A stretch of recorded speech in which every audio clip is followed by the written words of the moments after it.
Hello नमस्ते साथीहरू सबैजना।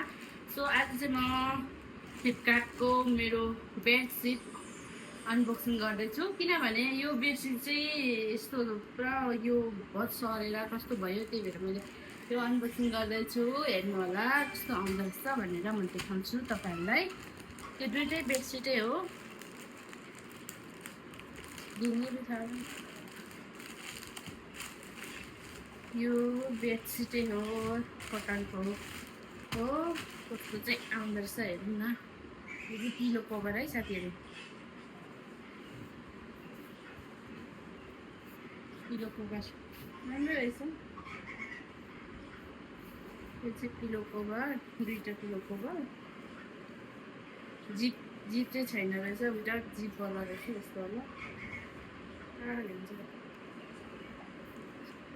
अनि यो चाहिँ कस्तो हो भने साथीहरू,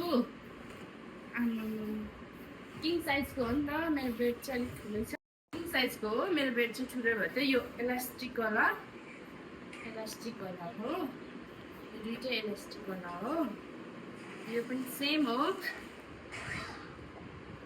एउटाको दाम चाहिँ अलिक महँगो छ, एउटा चाहिँ अलिक सस्तो हो।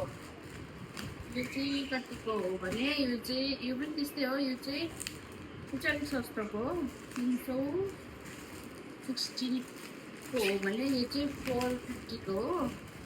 एउटा 450, एउटा 360 को। आमा के भन्छ यो त कता बिग्रिएको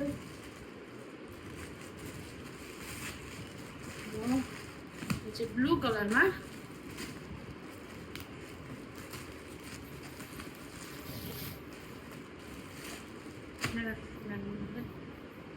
यहाँ पनि छ सेम पिलोको। यसमा चाहिँ छ, यो चाहिँ पिलो कभर। यो पनि विदाउट जिपरवाला। यो चाहिँ यस्तो खालको रहेछ, जिपर छैन रहेछ यो पिलो कभरको चाहिँ। यो पिलो कभर भयो। अनि यो पनि सेम इलास्टिकवालै हो, दुईवटामा किनेको चाहिँ साथीहरू। यो पनि सेम।